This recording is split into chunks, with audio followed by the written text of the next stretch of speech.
WCVB News Center 5 at 5 starts right now. Now at 5, a powerful winter storm blasting the state. A live look at the radar. Some areas getting more than 10 inches of snow. And the snow plows are out, cleaning up several inches of snow across the area. Right now, a wintry mix is impacting the state, making for slick driving conditions. And let's get you over to Taunton now, where the snow has been falling for much of the day there. And now over to Canton, treetops covered in that snow. And take a look at all the snow on the ground there. And let's take a live look outside now. This is our weather camera in Needham, taking a look at the highway. Looks like it's clear for now. And we do have live team coverage for you on this winter storm. We'll get to all of our reporters in just a moment. But first, thank you for being here with us on this Super Bowl Sunday. I'm Nathalie Pozo. And I'm Sean Scheibot. Let's get straight over to meteorologist Mike Wonka. Mike. What an interesting afternoon we've had. There's this one area, it's kind of from Norwood, really kind of around Gillette Stadium, if you will, on Super Bowl Sunday. Seems kind of an odd location. But this is where we saw some really heavy bands of snow set up. So Millis coming in at 9 inches, Mendon coming in at 8 inches, Norwood 9.1, Walpole just coming in a few moments ago with 11 inches of snow. I'll show you many more, dozens more snow reports coming up in just a few moments. But let's focus on where it's at right now. You can see those bands. See that heavy band that was developing there? Really between about 1:30 and 3:30. That's when we just saw this crush of snow that was coming down at the rate of over 3 inches per hour. That band is sitting right here now, but you can see how it's weakening considerably, and so we're just about done with that really intense burst. But still, even when you look at the darker colors, you're talking about snowfall rates of 1 to 2 inches per hour, and that's going to continue to go as we head through the evening. But this area that was really hit right through here, fortunately, it's letting up, but you're still adding more snow to it. Steadier bands are actually showing up kind of over the Cape right now toward the canal. We're getting reports in there around 4 to 5 inches of snow. And generally to the north, it's about 3 to 6 inches of snow. But as I mentioned, we'll be talking more about those snowfall totals coming up in just a few moments. So here's what's going to happen. We're going to see this line kind of pushing its way offshore. So the steady snow should be offshore, I would say, within the next hour to two. Then after that, we go to kind of the light snow until about 8, 9 o'clock tonight. And then after that, we kind of kick the whole thing on out of here. And behind it, the skies will clear away. Overnight tonight, the skies will clear. But just a heads up, it is going to get cold, and a lot of this is going to freeze up. So this is going to end up being our jackpot area here. Generally a good 3 to 6 inches everywhere, but that one area that you saw right there is where we picked up all of our heaviest snow going on. So we still have a winter storm warning until 1 o'clock in the morning to the south of the city. Inland areas, it's a winter weather advisory that we're talking about. And once the system goes by, we tap into some colder air. It's going to be a rather chilly forecast, and just a heads up, I have some more snow in the forecast on Tuesday. Much more on that in just a few moments. Nathalie and Sean? All right, Mike, thank you. Well, we want to head over now to meteorologist AJ Burnett. He is over in Westwood right now. Yeah, lots of snow continuing to fall there. AJ, what are you seeing?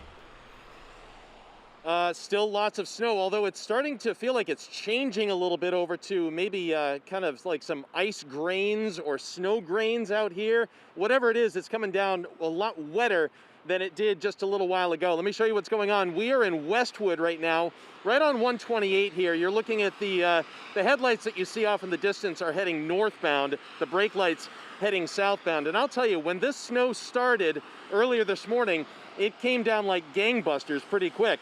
The snow started to fall just before 11 o'clock this morning south of Boston. But by noon, it was coming down pretty steadily. Plows quickly went into action, scraping the rapidly accumulating snow. But it was only to buy a little bit of time. You see parking lots and secondary roads quickly became snow covered by about 1 o'clock. By 2 o'clock, driving became slow and slick as fat flakes of snowfall fell along Route 138 in Canton. But all this came on a Sunday, much to the delight of kids and adults, sneaking in some skiing time and snowboarding time right before the big game tonight. How was the skiing today? Good. It was really good? And I want to show a victory dance. You want to do a victory dance? Nice.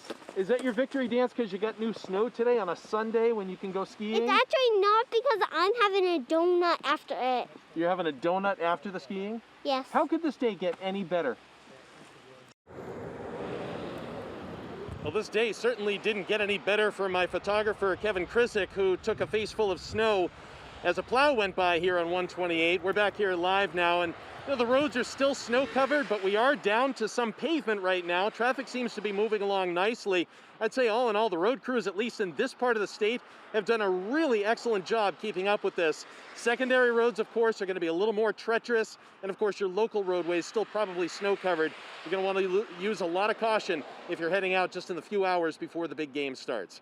We're live in Westwood. I'm meteorologist AJ Burnett, WCVB News Center 5. All right, AJ and Kevin, thank you so much for that report from Westwood. Now let's head over to Walpole, where our Ted Wayman is live along Route 1 with the winter storm impact there. Ted. Natalie, that is Route 1 behind us. Visibility is not good. Driving is worse, but crews did have plenty of time to get ready for this storm. Norwood's DPW crews started before the snow was flying to get ahead of what was coming. This will take about probably 15 minutes to fill up. Pre-treating is key for plows to keep roads open. It's going to be a pretty active week, the way the forecast looks. Norwood averages 44 inches a year. We're right at 34 inches right now. Conga lines of plows slowed down traffic on Route 95. In Foxborough, Linda Cassio braved a storm to get to Gillette's vaccination site after weeks of planning. She was not going to miss her spot in line. Took me too long to get the appointment. With TB12 fans at home watching the game, contractors are making room from last Monday's storm to pile up this one.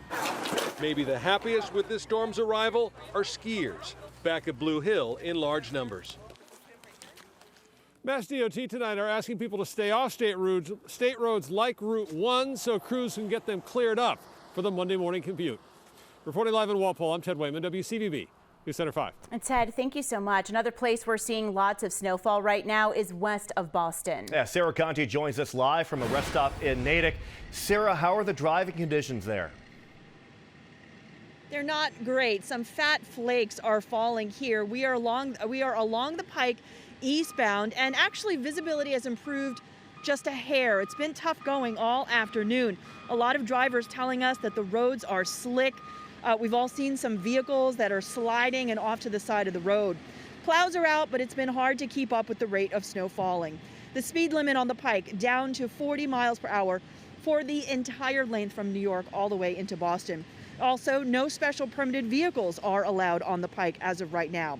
The one silver lining, doesn't seem to be a lot of wind, so the snow is not flying every which way. It is pretty, but I would suggest getting out there now to do some shoveling or to clear some snow off that car. You heard Mike Woncomb talk about those temperatures that are going to drop tonight, so you're going to want to get a head start on this. One person said, this is not the storm of the century, but it's a pretty decent one. Live in Natick, Sarah Conji, WCVB News Center 5. Sarah, thank you. You can get the latest on the snowfall in your neighborhood by heading to our WCVB app, and you can turn those alerts on. The Massachusetts Department of Public Health is just releasing its current COVID-19 data. There are about 3,000 new cases being reported today. Over 59,000 estimated active cases right now, and 76 more people have died, bringing the total deaths to 14,698. Tomorrow, some of the state's COVID restrictions will roll back, allowing businesses to increase capacity to 40%. But one city is not making those changes, and some business owners there are not happy. News Center 5's Peter Eliopoulos spoke with one of them and is live with more. Peter. Yeah, Sean, Somerville is not rolling back those restrictions, and for some gyms, this is the busiest time of the year for them, but for one that we spoke with, it's been a dud. RX Strength Training in Somerville has had a tough go of it during the pandemic. Owner Jeff Butterworth investing $20,000 into his gym for sanitizers, fans, and air purifiers, only to be limited by the city of Somerville. While the state increases capacity at businesses like gyms, restaurants, and retail from 25 to 40%, Somerville is not making that increase out of an abundance of caution. The fact that all we're doing is just locking people out or setting restrictions that don't seem to make sense, we would really like to know what the data is that's supporting that decision. We have been consistently deliberate, methodical, and diligent, guided by science. Somerville Mayor Joe Curtatone says the statewide increase is premature, and this will put more pressure on the healthcare system as the race between vaccinations and new coronavirus variants intensifies. The inevitable result is more people, and this is avoidable, will become sick that we could have avoided, and inevitably, more people will die. But Butterworth says this can be done safely, and he's willing to help. It's not so much that we're being assisted as we are being punished.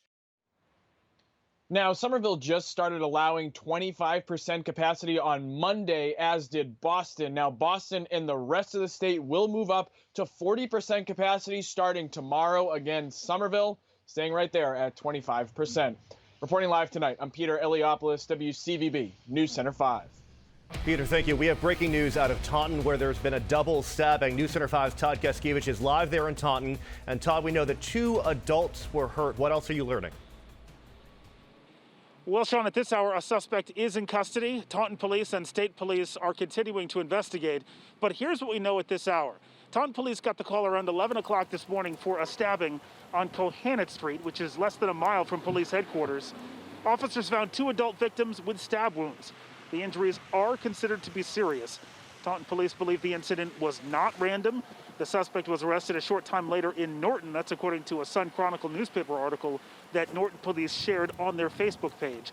At this point, there's no official word of the suspect's name or the criminal charges that he's facing. Reporting live in Taunton, Todd Gaskiewicz, WCVB News Center 5. Todd, thank you. Right now, crews are working to repair a water main break in Boston.